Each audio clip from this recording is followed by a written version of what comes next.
வயலோ வயலோ வயலோ செழிக்க வாழ்வு தந்தானே, வயலோ வாழ்வு தந்தானே. அட பொன்னா விளையோ பூமிக்கு நல்ல விவரம் தந்தானே, உழவனின் உறவா வந்தானே.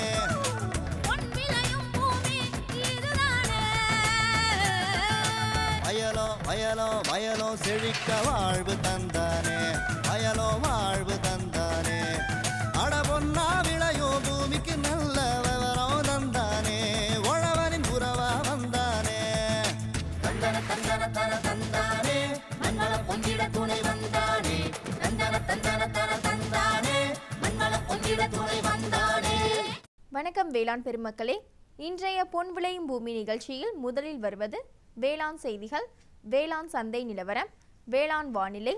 தொடரும் வேளாண் தொழில்நுட்ப பகுதியில் உளி கலப்பையின் வடிவம் மற்றும் பயன்பாடு குறித்து விவரிக்கின்றார் கோயம்புத்தூர் வேளாண்மை பொறியியல் கல்லூரி மற்றும் ஆராய்ச்சி நிலைய வேளாண் இயந்திரங்கள் ஆராய்ச்சி மைய பேராசிரியர் முனைவர் டி மனோகர் ஜேசுதாஸ் அவர்கள்.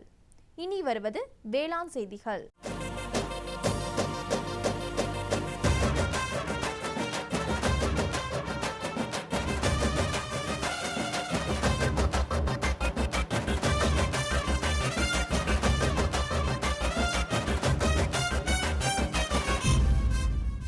வணக்கம். வேளாண் செய்திகள்.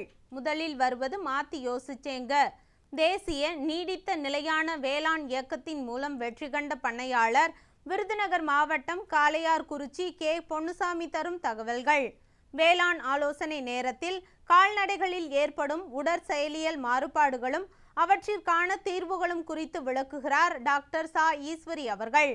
தொடர்ந்து வேளாண் சந்தையில் வேளாண் ஒழுங்குமுறை விற்பனை கூடங்களின் வேளாண் விளைபொருட்களின் இன்றைய விலை நிலவரம், ஊட்டி உழவர் சந்தையில் காய்கறிகளின் இன்றைய விலை நிலவரம், வேளாண் வானிலையில் மலைப்பிரதேச மண்டலத்திற்கான வேளாண் அறிவிக்கை, நாகப்பட்டினம், மதுரை, சேலம் மாவட்டங்களுக்கான வேளாண் அறிவுரை, உழவர் மற்றும் மீனவர்களுக்கான வானிலை முன்னறிவிப்பு. விரிவான செய்திகள். மாத்தி யோசிச்சேங்க.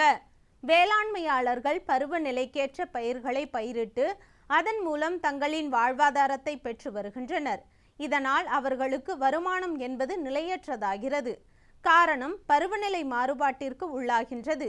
இதனை கருத்தில் கொண்டு நிலையான வருமானம் பெற கால்நடை வளர்ப்பினை வேளாண்மையுடன் மேற்கொள்ளும் போது அவர்களுக்கு வருமானமும் பெற முடிகிறது.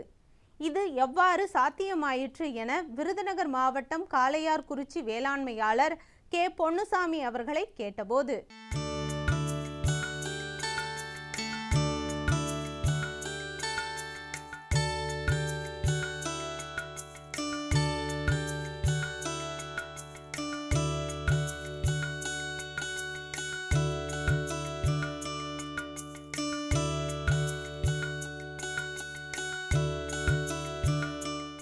நான் ஒரு விவசாயி.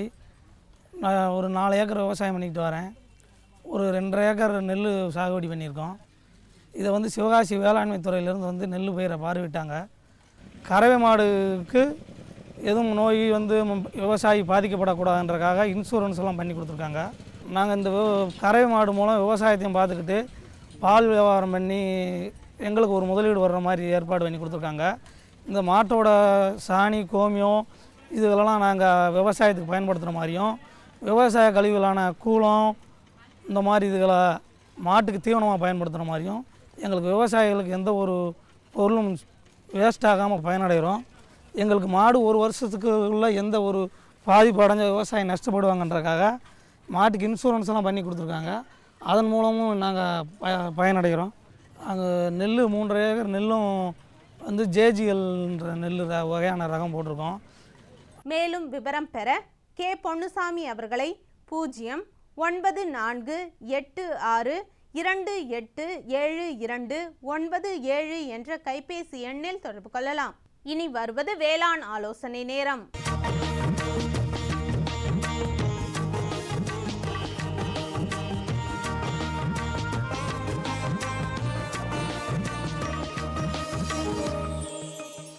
இன்றைய வேளாண் ஆலோசனை நேரத்தில் கால்நடைகளில் ஏற்படும் உடற்செயலியல் மாறுபாடுகளும் அவற்றிற்கான தீர்வுகளும் என்னென்ன என்பதை விவரிக்கின்றார் திருநெல்வேலி கால்நடை மருத்துவ கல்லூரி மற்றும் ஆராய்ச்சி நிலையத்தின் இணை பேராசிரியர் டாக்டர் சா ஈஸ்வரி அவர்கள். இன்றைய ஆலோசனை நேரத்தில் நம்ம கறவை மாடுகளில் ஏற்படும் உடற்செயலியல் குறைபாடுகளும் அதற்கான தீர்வுகளும் அப்படின்றத பற்றி பார்க்க போகிறோம். பொதுவாக அந்த கிடைரி கன்றுகளில் ஏற்படக்கூடிய பாதிப்புகளினால் உடற்செயலியல் குறைபாடுகள்னால பண்ணையாளர்களுக்கு இழப்பு அதிகம் ஏற்படுகிறது. நல்ல பராமரிப்பும் சீரான உடல் எடையும் கொண்ட கிடைரி கன்றுகள் சாதாரணமாக 1.5 வருடத்தில் பருவத்துக்கு வந்துடும். அதற்கு அந்த கன்று வளர்ப்பிலிருந்து நல்ல தரமான ஊட்டச்சத்துள்ள உணவை அளிச்சிட்டு வரணும். அப்படி இல்லை என்றால் இந்த கிடைரி கன்றுகள் பருவம் அடைவது ரொம்ப தாமதமாகிவிடும். இந்த பருவமடைதல் தாமதமானால் பண்ணையாளர்களுக்கு பேரிழப்பு ஏற்படும். எனவே இந்த கன்று வளர்க்கும் போது நல்ல வைட்டமின் சத்தும் தாது உப்பு கலவையும் இந்த உணவில் அளித்து வந்தோம்னா அந்த கன்று நன்கு வளர்ச்சி அடைந்து கிடைரி கன்று குறிப்பிட்ட காலகட்டத்தில் பருவத்துக்கு வந்துவிடும். இப்போ பொதுவாக கறவை மாடுகளில் அனைத்து உறுப்புகளிலுமே அந்த செயல்பாட்டில் பாதிப்புகள் ஏற்பட்டாலும் கூட அந்த உணவு மண்டலத்திலும் அந்த இனப்பெருக்க உறுப்புகளிலும் ஏற்படக்கூடிய பாதிப்புகளினால் பண்ணையாளர்களுக்கு பேரிழப்பு ஏற்படுகிறது. சாதாரணமாக இந்த கறவை மாட்டில் உணவு செரிமானம் அப்படின்றது நொதிகளால் ஏற்படக்கூடியது அல்ல. அது வயிற்றில் உள்ள பல்லாயிரக்கணக்கான கிருமிகளினால் ஏற்படக்கூடியது. இந்த வயிற்றில் உள்ள பல்லாயிரக்கணக்கான கிருமிகள் இந்த உணவுப் பொருளில் மாற்றம் ஏற்படும் பொழுது அதனுடைய உடல் உறுப்புகளில் செயல்பாடு குறையும் பொழுது இந்த கிருமிகள் அழிய ஆரம்பிக்கும். இந்த கிருமிகள் அதிக வகை தானிய உணவை நம்ம கொடுக்கும் பொழுது உடலில் அந்த வயிற்றினுள் அதிக அமிலத்தன்மை ஏற்பட்டு இந்த நுண்ணுயிர் கிருமிகள் அழிய ஆரம்பிக்கும். இந்த நுண்ணுயிர் கிருமிகள் நன்மை பயக்கக்கூடிய நுண்ணுயிர் கிருமிகள். இந்த நுண்ணுயிர் கிருமிகள் என்ன பண்ணோம் அப்படின்னா இந்த சத்து குறைவான புல், வைக்கோல், இலை தழைகளை நன்கு செரிமானித்து நல்ல ஊட்டச்சத்துள்ள பொருளாக கறவை மாடுகளுக்கு கொடுக்கிறது.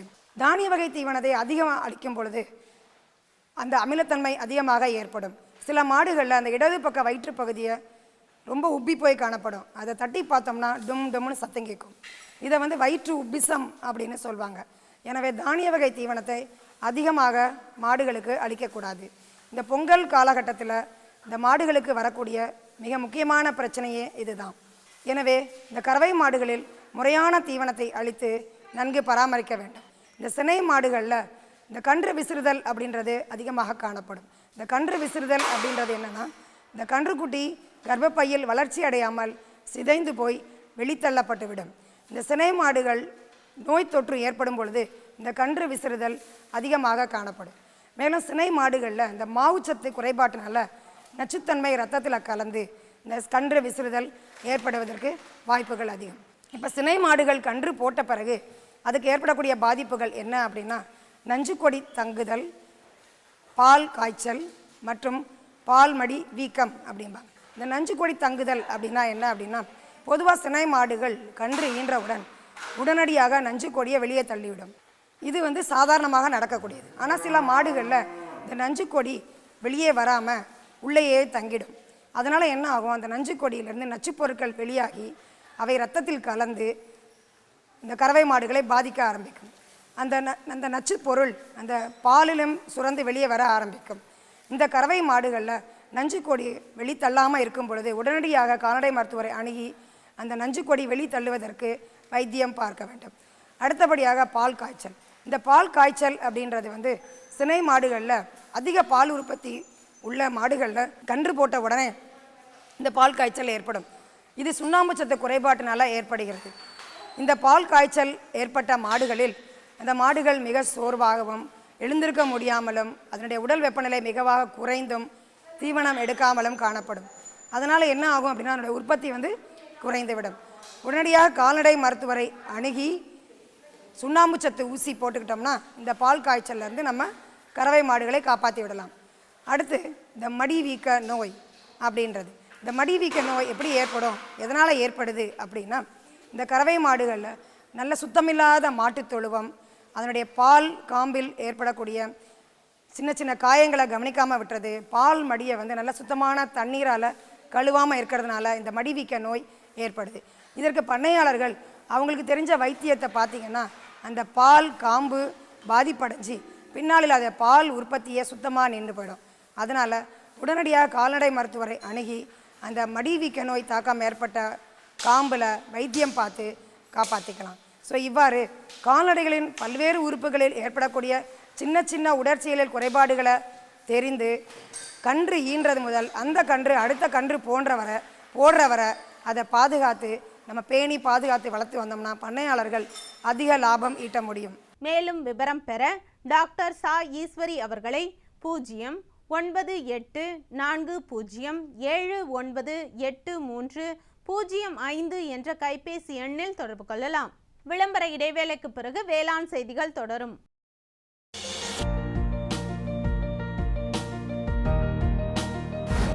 வேம்பு கலந்த யூரியா. சிறந்த உற்பத்திக்காக வேம்பு கலந்த யூரியா நம் நாட்டிலேயே 70 லட்சம் டன்னாக அதிகரிக்க 6 ஆலைகள் சீரமைக்கப்படுகின்றன. FCIL-இன் கோரக்பூர், சித்ரி, தல்ச்சர் மற்றும் ராமகுண்டம் ஆலைகள், HFCL-இன் பரௌனி மற்றும் BVFCL-இன் நாமருல் போர்ட் ஆகியன. பழம் நழுவி பாலில் விழுந்தது போல இப்பொழுது நம் நாட்டிலேயே வேம்பு கலந்த யூரியா உற்பத்தி செய்யப்படும். இதனால் விவசாயிகளுக்கு நன்மையே விளையும். 10% வரை தானிய உற்பத்தி அதிகரிக்கும். மண்ணில் 10-15% நைட்ரஜன் திறன் அதிகரிக்கும். சிறந்த உற்பத்திக்கு வேம்பு கலந்த யூரியா.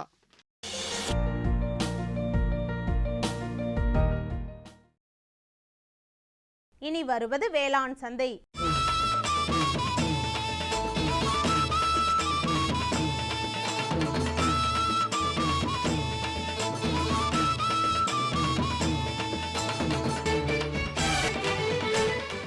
வேளாண் சந்தையில் ஒழுங்குமுறை விற்பனை கூடங்களின் வேளாண் விளைபொருட்களின் இன்றைய விலை நிலவரம்.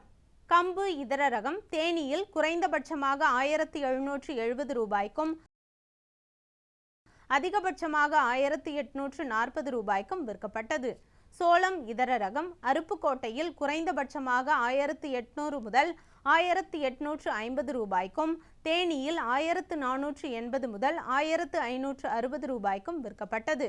நெல் ADT 37 கீழ்பெண்ணாத்தூரில் 950 முதல் 1389 ரூபாய்க்கும் மதுராந்தகத்தில் 1006 முதல் 1250 ரூபாய்க்கும் விற்கப்பட்டது.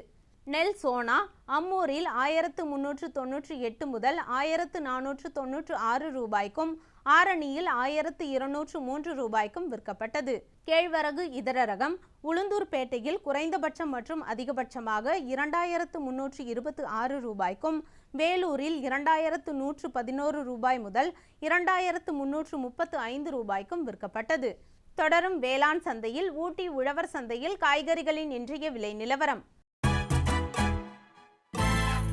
கத்தரிக்காய் 1 கிலோ 36 ரூபாய்க்கும், வெண்டைக்காய் 1 கிலோ 20 ரூபாய்க்கும், புடலங்காய் 1 கிலோ 20 ரூபாய்க்கும், சுரைக்காய் 1 கிலோ 16 ரூபாய்க்கும், சின்ன வெங்காயம் 1 கிலோ 20 ரூபாய்க்கும், பெரிய வெங்காயம் 1 கிலோ 20 ரூபாய்க்கும், பச்சை மிளகாய் 1 கிலோ 35 ரூபாய்க்கும், தக்காளி 1 கிலோ 10 ரூபாய்க்கும், புதினா கட்டு 1 5 ரூபாய்க்கும் விற்பனை செய்யப்பட்டது. இனி வருவது வேளாண் வானிலை.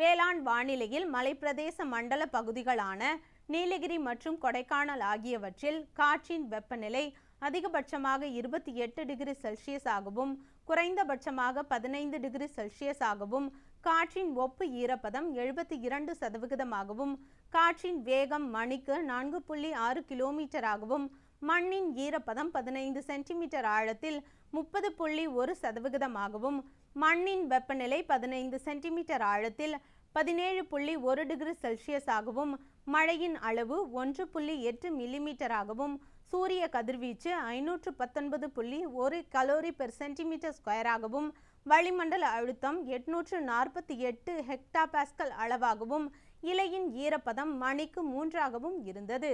நாகப்பட்டினம் மாவட்ட வேளாண்மையாளர்களுக்கான அறிவுரை. அடுத்து 5 நாட்களுக்கு வறண்ட வானிலை காணப்படுவதால் கரும்பு, எள் மற்றும் நெல் தரிசு, பருத்திக்கு சீராக நீர் பாய்ச்சவும். நெல் தரிசு, உளுந்து பயிரானது தற்போது முதிர்ச்சி நிலையில் உள்ளதால் முதிர்ந்த காய்களை பறித்து உலர்த்த வேண்டும். மதுரை மாவட்ட வேளாண்மையாளர்களுக்கான அறிவுரை. கரும்பில் தண்டு துளைப்பான் பூச்சியினை கண்காணிக்க வேண்டும். பூச்சியின் தாக்கம் அதிகமாக காணப்பட்டால் அதனை கட்டுப்படுத்த கார்போபியூரான் 3% G 10 கிலோகிராம் 1 ஏக்கருக்கு என்ற அளவில் தண்ணீரில் கலந்து தெளிக்கவும். சேலம் மாவட்ட வேளாண்மையாளர்களுக்கான அறிவுரை. தற்போது வெயிலின் தாக்கம் அதிகமாக காணப்படுவதால் செம்பேன் தாக்குதலில் அறிகுறிகள் வெண்டை, மல்லிகை, மரவள்ளி மற்றும் சின்ன வெங்காயம் போன்ற பயிர்களில் அதிகம் காணப்படுகிறது. இதனை கட்டுப்படுத்த புரோபர்கிட் என்ற மருந்தை 1 லிட்டர் தண்ணீருக்கு 1.5 மில்லி வீதம் ஒட்டும் திரவம் கலந்து மாலை வேளையில் தெளிக்கவும். வானிலை முன்னறிவிப்பு. உழவர்களுக்கான வானிலை முன்னறிவிப்பு. தமிழகம் மற்றும் புதுச்சேரியில் வறண்ட வானிலையே காணப்படும். மீனவர்களுக்கான வானிலை முன்னறிவிப்பு. தமிழ்நாடு மற்றும் புதுச்சேரியின் கடலோர பகுதிகளில் எச்சரிக்கை எதுவும் இல்லை. இத்துடன் இன்றைய வேளாண் செய்திகள் நிறைவடைந்தன. வணக்கம். இந்தாங்க, வேற ஏதாவது? போதும். அட, இது என்னப்பா இவ்வளவு குறைவா ரசாயன உரமா? விவசாயத்தை விட போறீங்களா? விவசாயத்தை இல்ல, அறியாமைய விடுறேன். மண் பரிசோதனை செஞ்சேன். இனிமே அண்ணே எத்தனை அவசியமோ அத்தனை உரம் தான் நிலத்துல போடுவேன். ஆமா விவசாய சகோதரர்களே, இன்றே உங்கள் மாவட்டத்தின் அருகில் உள்ள மண் பரிசோதனை கூடத்தில் உங்கள் மண்ணை பரிசோதியுங்கள். மண் சத்து, ஈரப்பதம், செடி வளர்ச்சியை சரிபார்த்து அவசியத்திற்கு ஏற்றவாறு மட்டுமே சத்துக்களை போடுங்கள். மேலும் சல்பர், ஜிங்க் மற்றும் போரான் போன்ற நுண்சத்துக்களையும் சரிபார்க்க மறவாதீர்கள். ரசாயன உரம் மற்றும் ஆர்கானிக் உரத்தை சரியான முறையில் பயன்படுத்தி நிலவளத்தை பராமரியுங்கள். உற்பத்தியை பெருக்குங்கள், செலவை குறையுங்கள், அந்நிய செலாவணியை சேமிக்க உதவிடுங்கள். கூடவே மெதுவான வேகத்தில் நைட்ரஜனை அளிக்கும் உரங்கள், அதாவது வேம்பு தடவிய யூரியா போன்றவற்றை பயன்படுத்துங்கள். யூரியாவை இலைகளின் மேல் தெளியுங்கள். ஆஹா, நீ நெசமாவே புத்திசாலி ஆயிட்டப்பா. மேலும் விவரங்களுக்கு தொடர்பு கொள்ளவும் மாவட்ட வேளாண் அதிகாரி அல்லது விவசாயி கால் சென்டரை.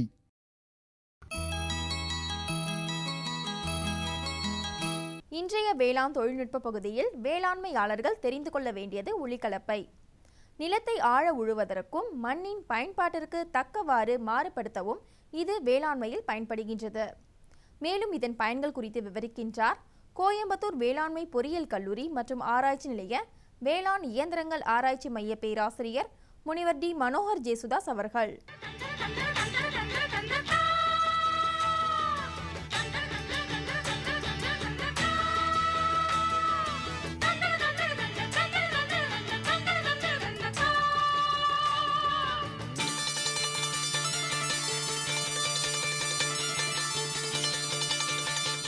இன்று நான் உங்களுக்கு டிராக்டரால் இயக்கப்படும் உளிக்கலப்பை என்றும் கருவியை பற்றி நான் விளக்க இருக்கிறேன். இந்த உளிக்கலப்பை என்பது டிராக்டரால் இயக்கப்படும் இயந்திரங்களில் ஒரு சிறந்த இடத்தை பெற்றுள்ளது. ஏனெனில் டிராக்டர் உழவு செய்யும் பொழுது உளிக்கலப்பை உழவும் தேவை. ஒரு காலத்தில் நாம் மாடு கட்டி உழவு செய்தோம். அவ்வாறு உழவு செய்யும் பொழுது மண்ணின் அடிமண் இறுக்கம் அடைவது தவிர்க்கப்படுகிறது. ஆனால் டிராக்டர் கொண்டு உழவு செய்யும் பொழுது ஒரு டிராக்டர் ஏறக்குறைய 1500 2500 3000 கிலோ இடை உள்ளது. அவ்வாறு இடையுள்ள ஒரு டிராக்டர் வயலின் மீது உருளும் பொழுது அது அடிமண்ணை கடினப்படுத்துகிறது.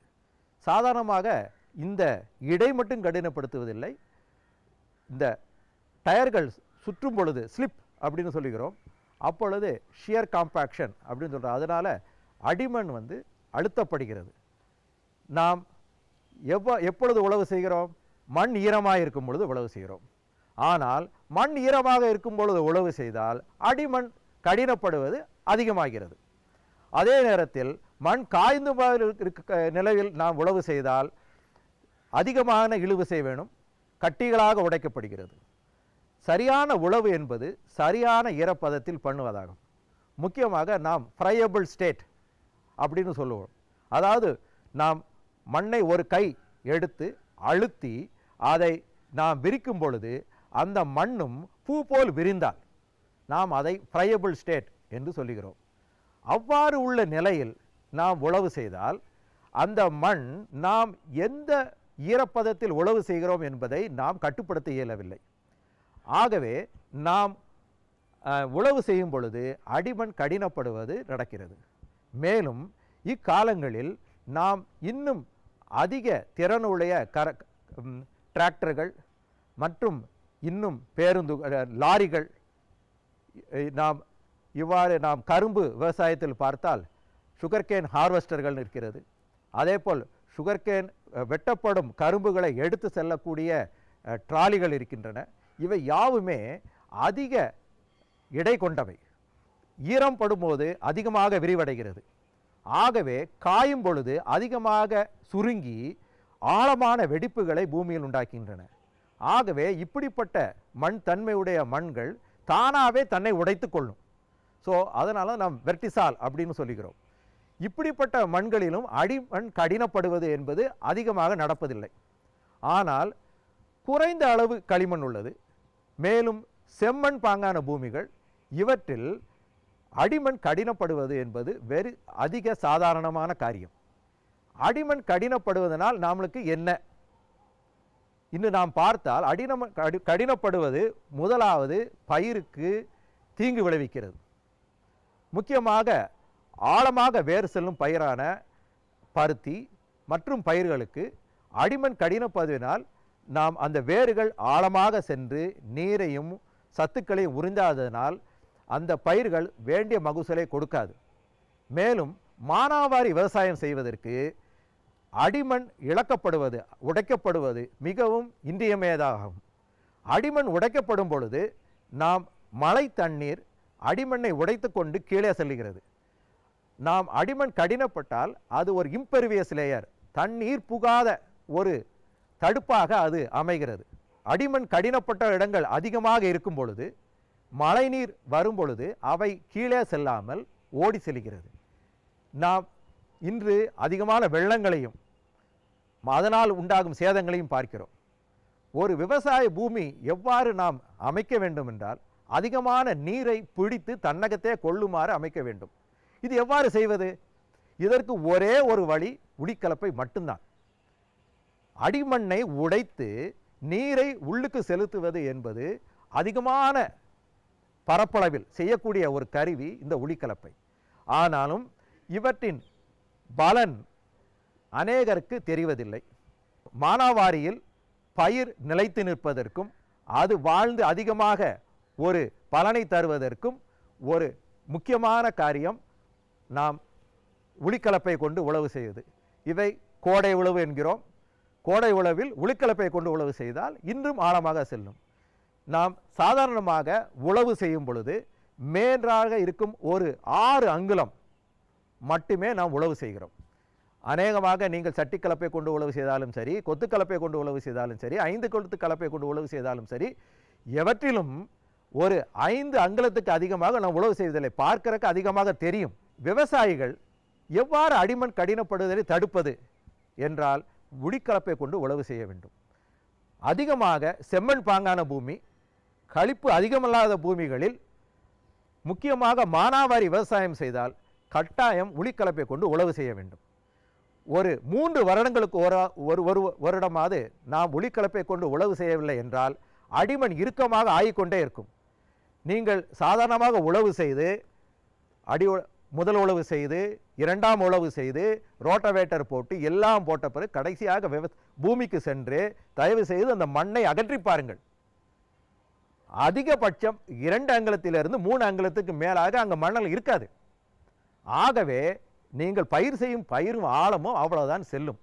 ஆகவே மானாவாரியில் அதிக மகசூல் எடுப்பதற்கும் இரவையிலும் அதிக மகசூல் எடுப்பதற்கும் நாங்கள் இதை அநேக இடங்களில் எல்லா பயிர்களுக்கும் நாங்கள் விளக்கம் செய்திருக்கிறோம். தமிழ்நாடு முழுவதும் விளக்கம் செய்திருக்கிறோம்.